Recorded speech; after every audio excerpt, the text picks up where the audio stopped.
Today we are going to discuss the topic capital gain, which is the fourth major head of income. First, we can see the introduction. Any profits or gains arising from the transfer of capital asset is taxable under the head capital gain in the previous year in which the transfer has taken place. So, from the above definition, we can understand that there are the basic elements of capital gain are there should be a capital asset and it should be transferred by the assessee, and that such transfer should take place in the previous year, and there should be profits or gain arise as a result of this transfer, and the exemptions shall also be discussed. Well, next we can move on to what is capital asset. Capital asset means any property, movable or immovable, tangible or intangible. Next we can move on to what is short-term capital asset. An asset which is not held by the assessee for more than 36 months, or in case of equity or preference shares, if it is not held more than 12 months, they are called as short-term capital asset. Next, we can move on to long-term capital asset. An asset which is held by an assessee for more than 36 months immediately before the transfer, which is called as long-term capital asset. Next, we can move on to the term transfer.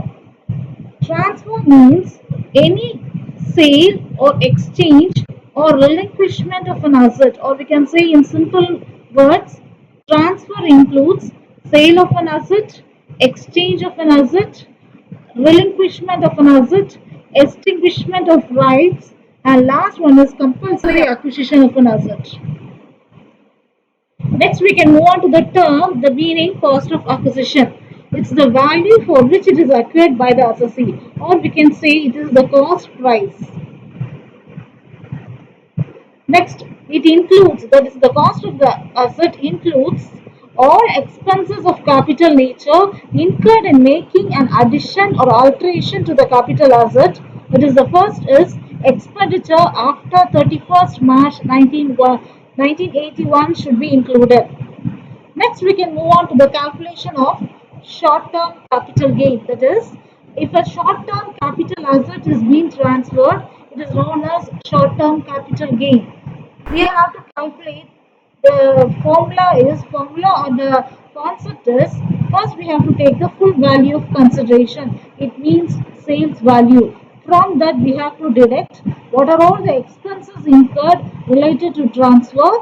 Next, the cost of acquisition of an asset, that is the purchase price of an asset, and after purchasing we have made some alterations or improvements in the case of asset. It should be also been deducted, and if there is any exemption, that is the exemption from 54 to 54A, if there is any, we have to deduct.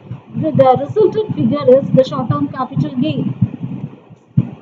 Next, we can move on to the long-term capital gain.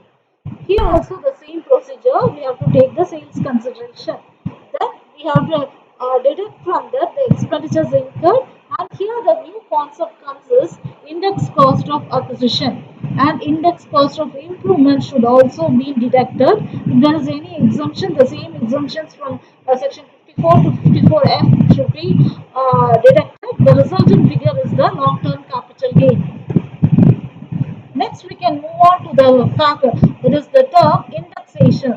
The difference in short-term and long-term capital gain is, in case of long-term capital gain, we are deducting indexed value of the particular property. So, what does indexation means? Here, it is a concept to reduce the impact of inflation in our gains.